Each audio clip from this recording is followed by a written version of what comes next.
प्यारे बच्चों, सुप्रभात। आज हम शुरू करेंगे वितान का पाठ नंबर 2, राजस्थान की रजत बूंदें। लिखा है अनुपम मिश्र ने।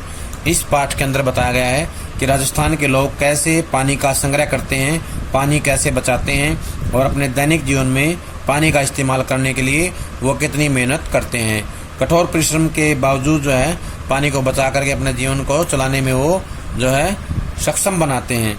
तो इस पाठ से जुड़े हुए कुछ ऐसे शब्द हैं जो मुश्किल हैं, उनके अर्थ हम पहले करेंगे। पहला शब्द इसमें आएगा उखरू। क्या आएगा?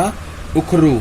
इसका मतलब है बैठने का वह ढंग जिसमें घुटने मोड़े जाते हैं। बैठने का वह ढंग जिसमें घुटने मोड़े जाते हैं। उकड़ू। उकड़ू बैठना जो होता है उसको बोलते हैं उखरू। पंजे के बल घुटने मोड़कर बैठना या उकड़ू बैठना जो है इसका मतलब होता है। अगला है अथाह। अथाह होता है बहुत गहरा। क्या होता है? अथाह बहुत गहरा। अगला है खारा। खारा होता है नमकीन। कैसा होता है? नमकीन। अगला है खीप। खीप क्या होती है? एक पेड़ जिसके रेशों से रस्सी बनाई जाती है। एक प्रकार की घास होती है ये खीप। क्या होती है? एक प्रकार की घास होती है जिसके रेशों से रस्सी बनाई जाती है। क्या बनाई जाती है? एक पेड़ जिसके रेशों से रस्सी बनाई जाती है। डगाल। डगाल होता है तना या मोटी टहनियाँ। क्या होता है? तना या मोटी टहनियाँ। तना या मोटी टहनियाँ क्या होते हैं? इसको बोलते हैं डगाल। क्या बोलते हैं? डगाल। आँच प्रथा चड़स। मोटे कपड़े या चमड़े की थैली जिससे कुइयों में से पानी निकाला जाता है। चड़स क्या होती है? मोटे कपड़े या चमड़े की एक थैली होती है। क्या होती है? मोटे कपड़े या चमड़े की एक थैली होती है जिससे कुइयों में से पानी निकाला जाता है। पेचीदा। पेचीदा कठिन। क्या होता है? कठिन। संकरी। संकरी होता है तंग। क्या होता है? संकरी तंग होता है। तरबतर होता है भीगना। क्या होता है? तरबतर भीगना। चेलवांजी होता है राज मिस्त्री जो चिनाई का काम करते हैं या कुई की खुदाई और चिनाई करने वाले लोग। चेलवांजी होते हैं कुई की खुदाई और चिनाई करने वाले लोग। उखरू बताया था अभी, पंजे के पल घुटने मोड़कर बैठना। फिकाना होता है धकेलना या फेंकना। फिकाना क्या होता है? फेंकना या धकेलना। नेति नेता अंतहीन। क्या होता है? नेति नेति अंतहीन।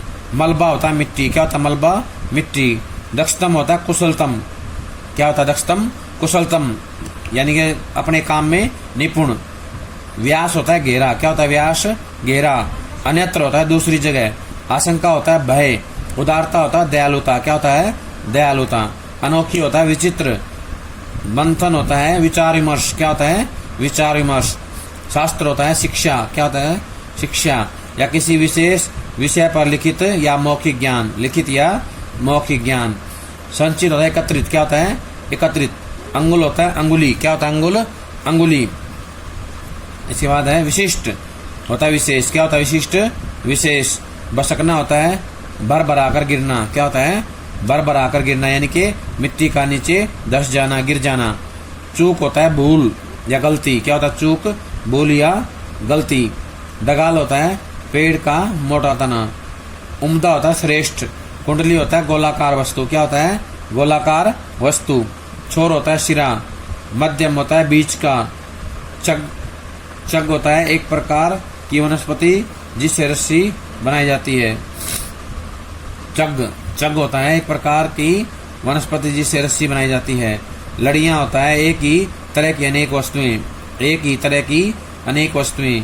आज प्रथा होता है राजस्थानी परंपरा जिसके अंतर्गत कोई खोदने वालों को वर्ष भर सम्मानित किया जाता है। एक ऐसी प्रथा राजस्थान में पाई जाती है जिसके अंदर कोई खोदने वालों को वर्ष भर सम्मानित किया जाता है। भेंट होता है उपहार। क्या होता है? भेंट उपहार। चड़स होता है चमड़े का या रबड़। चमड़े या रबड़ का बना पानी भरने का थैला। चमड़े या रबड़ का बना पानी भरने का थैला। नेग होता है सौगात। क्या होता है? सौगात। गिरनी होता है चक्री। क्या होता है? गिरनी चक्री। इसका नाम गरेड़ी भी होता है, चरखी भी कहते हैं इसको। निजी होता है अपना। क्या होता है? निजी अपना। सार्वजनिक होता है सबका साझा। ओडाक होता है रोकने वाला। क्या होता है? ओडाक रोकने वाला या आड़ करने वाला। आवक जावक होता है आना जाना। क्या होता है? आना जाना। गोधूली वेला होता है शाम का समय, क्या होता है? शाम का समय। अंकुश होता है नियंत्रण, क्या होता है? नियंत्रण। चीर परिचित होता है जाना पहचाना, क्या होता है? जाना पहचाना। अब हम करेंगे पाठ। राजस्थान की रजत बूंदें। पसीने से तरबतर चेलवांजी कुएं के भीतर काम कर रहे हैं, यानी कि पसीने से पूरी तरह से भीगे हुए जो चेलवांजी हैं, यानी कुएं खोदने वाले या कुएं की खुदाई और चिनाई करने वाले लोग जो हैं काम कर रहे हैं कुएं के भीतर। कोई 30-35 हाथ गहरी खुदाई हो चुकी है, यानी 30-35 हाथ तक खुदाई कर चुके हैं। ये 30-35 हाथ क्या है? खुदाई के बाद जो मापने की प्रक्रिया उसको बोलते हैं 30-35 हाथ।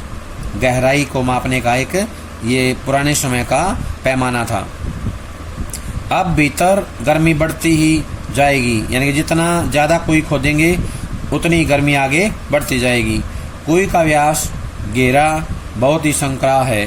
व्यास माने था घेरा, क्या होता है? व्यास माने घेरा, और ये संकरा होता है। संकरा माने तंग। उखरू बैठे चेलवांजी में चेलवांजी की पीठ और छाती से एक एक हाथ की दूरी पर मिट्टी है, यानी कि जो खुदाई कर रहे हैं लोग वो कुड़ू बैठ जाते हैं और उनके एक एक हाथ की दूरी पर जो है मिट्टी की खुदाई की जाती है। इतनी संकरी जगह में खोदने का काम कुल्हाड़ी या फावड़े से नहीं हो सकता। खुदाई यहाँ बसोली से की जा रही है। बसोली छोटी डंडी का छोटे फावड़े जैसा औजार होता है। नुकीला फल और लोहे का और हत्था लकड़ी का होता है, यानी कि बसोली बताया गया है कि कैसा औजार होता है।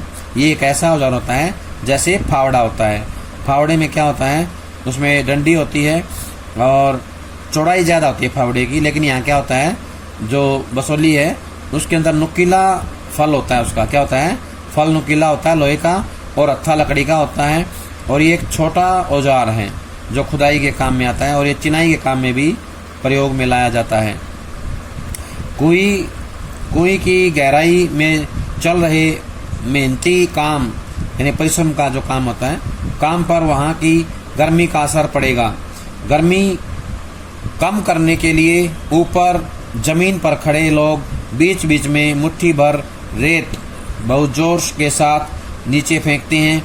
इससे ऊपर की ताज़ी हवा नीचे फिकाती है, यानी कि नीचे चली आ जाती है, नीचे फेंक दी जाती है। और गहराई में जमा दम घोटू गर्म हवा ऊपर लौटती है, यानी कि सांस लेने में तकलीफ पैदा करने वाली जो हवा है, गर्म हवा, वो जो है ऊपर चली जाती है। इतने ऊपर से फेंकी जा रही रेत के कण नीचे काम कर रहे चेलवांजी के सिर पर लग सकते हैं, इसलिए वे अपने सिर पर कांसे, पीतल या अन्य किसी धातु का बर्तन टोप की तरह पहने हुए होते हैं। कहने का आशय है कि जो चेलवांजी होते हैं, खुदाई कर रहे होते हैं कुएं की, वो लोग अपने सिर पर एक धातु का जो है या पीतल या कांसे का जो है एक बर्तन जो है टोप की तरह पहन लेते हैं, ताकि ऊपर से कोई भी कंकर गिरे, पत्थर गिरे, उनको चोट ना लगे। ये थोड़ी खुदाई हो जाने के बाद चेलवांजी के पंजों के आसपास मलबा जमा हो जाता है या जमा हो गया है। मलबा होता है मिट्टी, जो खुदाई करने के बाद जो मिट्टी इकट्ठी होती है वो जो है बाहर निकाली जाती है। ऊपर रस्सी से एक छोटा सा डोल या बाल्टी उतारी जाती है, मिट्टी उसमें भर दी जाती है। पूरी सावधानी के साथ ऊपर खींचते समय भी बाल्टी में से कुछ रेत, कंकड़, पत्थर नीचे गिर सकते हैं, तो इनसे भी चेलवांजी का सिर बचाएगा। यहाँ से एक प्रश्न आता है, चेलवांजी सिर पर टोप क्यों पहनते हैं? तो कारण यही होता है कि कोई भी कंकर, पत्थर सिर पे ना गिरे, अगर गिर जाए तो चोट ना लगे, इसलिए जो है टोप पहना जाता है। ये टोप उनकी सुरक्षा करता है, बचाव करता है।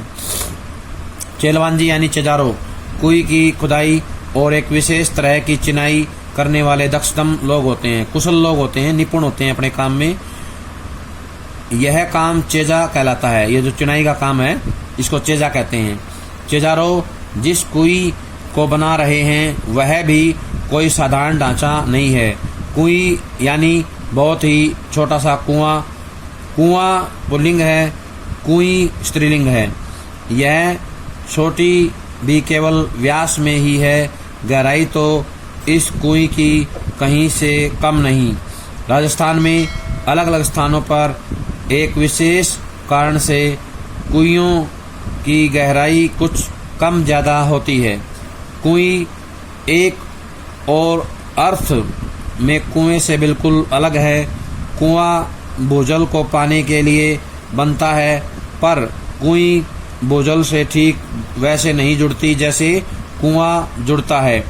कुएं वर्षा के जल को बड़े विचित्र ढंग से समेटती है, तब भी जब वर्षा ही नहीं होती, यानी कुएं में न तो सतह पर बहने वाला पानी है न भूजल है। यह तो नेति नेति जैसा कुछ पेचीदा मामला है।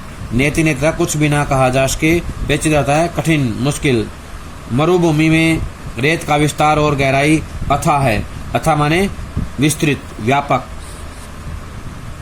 यहाँ वर्षा अधिक मात्रा में भी हो तो उसे भूमि में समा जाने में देर नहीं लगती, पर कहीं कहीं मरुभूमि में रेत की सतह के नीचे प्राय 10-15 हाथ से 50-60 हाथ नीचे खड़िया पत्थर की एक पट्टी चलती है। कितनी होती है? 10-15 हाथ से 50-60 हाथ नीचे खड़िया पत्थर की पट्टी चलती है। यहाँ से प्रश्न आता है, कुएं और कुई में क्या अंतर है, या कुआं या कुई में क्या अंतर है? तो इसको ध्यान से पढ़ना है। दोबारा एक बार सुन लेंगे ताकि ये समझ में आ जाए कुआं और कुई में क्या अंतर है। यहीं से इसका उत्तर जो है क्लियर होता है। यह पट्टी जहाँ भी है काफ़ी लंबी चौड़ी है, पर रेत के नीचे दबी रहने के कारण ऊपर से दिखती नहीं है। ऐसे क्षेत्रों में बड़े कुएं खोदते समय मिट्टी में हो रहे परिवर्तन से खड़िया मिट्टी का पता चल जाता है। बड़े कुओं में पानी तो 150-200 हाथ पर निकल ही आता है, पर वह प्राय खारा होता है। खारा मतलब नमकीन, इसलिए पीने के काम में नहीं आ सकता। बस तब इन क्षेत्रों में कुइयाँ बनाई जाती हैं। पट्टी खोदने में पीढ़ियों का अनुभव भी काम आता है। अनुभव होता है एक्सपीरियंस। बरसात का पानी किसी क्षेत्र में एकदम बैठे नहीं तो पता चल जाता है कि रेत के नीचे ऐसी पट्टी चल रही है। यह पट्टी वर्षा के जल को गहरे खारे भूजल तक जाकर मिलने से रोकती है। ऐसी स्थिति में उस बड़े क्षेत्र में वर्षा पानी भूमि की रेतीली सतह पर और नीचे चल रही पथरीली पट्टी के बीच अटककर नमी की तरह फैल जाता है। तेज पड़ने वाली गर्मी में इस नमी की भाप बनकर उड़ जाने की आशंका उठ सकती है, यानी कि आशंका हो सकती है। पर ऐसे क्षेत्रों में प्रकृति की एक और अनोखी उदारता काम करती है। उदारता होता है दयालुता। रेत के कण बहुत ही बारीक होते हैं। वे अन्यत्र मिलने वाली मिट्टी के कणों की तरह एक दूसरे से चिपकते नहीं हैं। जहाँ लगाव है वहाँ अलगाव भी होता है। अलगाव होता है अलग होना, लगाव होता है पास पास रहना। जिस मिट्टी के कारण परस्पर चिपकते हैं वे अपनी जगह भी छोड़ते हैं और इसलिए वहाँ कुछ स्थान खाली छूट जाता है। जैसे दोमट या काली मिट्टी के क्षेत्र में गुजरात, मध्य प्रदेश, महाराष्ट्र, बिहार आदि में वर्षा बंद होने के बाद धूप निकलने पर मिट्टी के कण चिपकने लगते हैं और धरती में खेत और आंगन में दरारें पड़ जाती हैं। तो यहाँ पे ध्यान रखना है, दोमट या काली मिट्टी कहाँ कहाँ मिलती है, कौन कौन से क्षेत्र हैं। 2 नंबर में प्रश्न आएगा तो ये 3-4 लाइनों में जो है ये इसका उत्तर बनेगी। धरती की संचित नमी इन दरारों से गर्मी पड़ते ही वाष्प बनकर वापस वातावरण में लौटने लगती है, पर यहाँ बिखरे रहने में ही संगठन है। मरुभूमि यानी कि राजस्थान में रेत के कण समान रूप से बिखरे रहते हैं। यहाँ परस्पर लगाव नहीं, इसलिए अलगाव भी नहीं होता। पानी गिरने पर कण थोड़े भारी हो जाते हैं पर अपनी जगह नहीं छोड़ते। इसलिए मरुभूमि में धरती पर दरारें नहीं पड़ती। दरारें होता है तरेड़ आ जाना। भीतर समाया यानी कि मिट्टी के अंदर जो है समाया हुआ पानी, मिट्टी के अंदर जो है बसा हुआ पानी जो है वर्षा का जल भीतर ही बना रहता है। एक तरफ थोड़े नीचे चल रही पट्टी इसकी रखवाली करती है तो दूसरी तरफ ऊपर रेत के असंख्य कणों का कड़ा पहरा बैठा रहता है। इस हिस्से में बरसी बूंद बूंद रेत में समाकर नमी में बदल जाती है। अब यहाँ कोई बन जाए तो उसका पेट, उसकी खाली जगह चारों तरफ रेत में समाई नमी को फिर से बूंदों में बदलती है। बूंद बूंद रिश्ती है और कुएं में पानी जमा होने लगता है। खारे पानी के सागर में अमृत जैसा मीठा पानी। इस अमृत को पाने के लिए मरुभूमि के समाज ने खूब मंथन किया यानी कि विचार किया। अपने अनुभवों को व्यवहार में उतारने का पूरा एक शास्त्र विकसित किया है। यानी कि उन्होंने एक प्रकार की विद्या ग्रहण की है, एक प्रकार की शिक्षा उन्होंने ग्रहण की है इसके बारे में अपने अनुभवों के माध्यम से। इस शास्त्र ने समाज के लिए उपलब्ध पानी को 3 रूपों में बांटा है। ये पानी के तीनों रूप सभी को याद रखने हैं। पहला रूप है पालर पानी, यानी सीधे बरसात से मिलने वाला पानी। यह धरातल पर बहता है और इसे नदी, तालाब आदि में रोका जाता है। यहाँ आदि शब्द में बहुत कुछ छिपा है, उसका पूरा विवरण आगे कहीं और मिलेगा। पानी का दूसरा रूप पाताल पानी कहलाता है। यह वही भूजल है जो कुओं में से निकाला जाता है। पालर पानी और पाताल पानी के बीच पानी का तीसरा रूप है रेजानी पानी। धरातल से नीचे उतरा लेकिन पाताल में न मिल पाया पानी रेजानी पानी कहलाता है। रेजानी यानी कि रेजा यानी मिट्टी में से रिस कर इकट्ठा हुआ पानी। वर्षा की मात्रा नापने में भी इंच या सेंटीमीटर नहीं बल्कि रेजा शब्द का उपयोग होता है। और रेजा का माप धरातल पर हुई वर्षा को नहीं, धरातल में समाई वर्षा को नापता है। मरुभूमि में पानी इतना गिरे कि 5 अंगुल भीतर समा जाए तो उस दिन की वर्षा को 5 अंगुल रेजो कहेंगे। यानी 5 अंगुल रेजो कहा जाएगा क्योंकि 5 अंगुल भीतर जो है समा गई है, पानी समा गया है।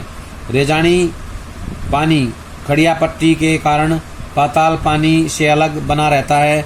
ऐसी पट्टी के अभाव में रेजानी पानी धीरे धीरे नीचे जाकर पाताल पानी में मिलकर अपना विशिष्ट रूप खो देता है, अपना विशेष रूप जो है खो देता है। यदि किसी जगह भूजल पाताल पानी खारा है तो रेजानी पानी भी उसमें मिलकर खारा हो जाता है। कहने का आशय है कि जो भूजल है उसके आधार पे रेजानी पानी का स्वरूप निश्चित होता है। तो प्यारे बच्चों, ये थे हमारे पानी के 3 रूप, इनको याद करना है, बहुत ही इम्पोर्टेंट है पानी के 3 रूप। पहला है पालर पानी, दूसरा है पाताल पानी, तीसरा है रेजानी पानी। तो इसकी जो है परिभाषाएं यहाँ दे रखी हैं, ध्यान से याद करनी है। जब तक अगली वीडियो नहीं आती है तब तक सभी बच्चे इस पाठ को सुन करके ध्यान से अच्छे से याद कर लें और इसके अभ्यास के प्रश्न अपनी कॉपी में लिख लें। सभी का बहुत बहुत धन्यवाद।